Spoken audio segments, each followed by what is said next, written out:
Ashe wani so bai zuciya daga baki ne, a rinka fada maka shi ashe dai ka shirme ne.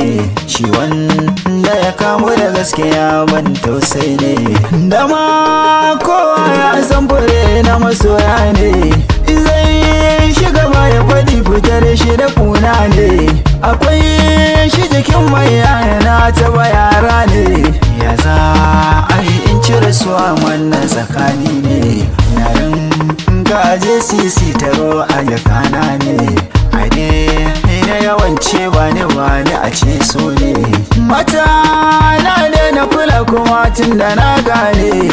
Inda yi kika ce mini wannan baki asiri ne, yanzu wata soyayya mun bare ta ga yara ne. Su ne suka zo kwanan ga kun ga ko baki ne, kun zo makaranta za ku dauki karatu ne.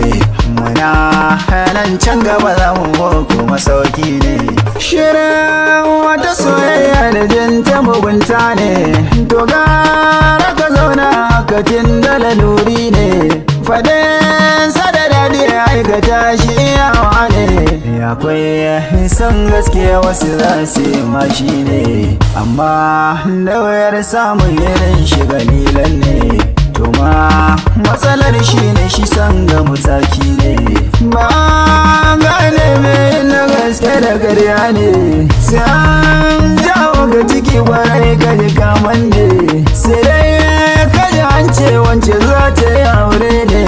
Da kuma kana ta shiri na bi ka sadaki ne, rabin kayan ɗakin ta waya siya kai ne.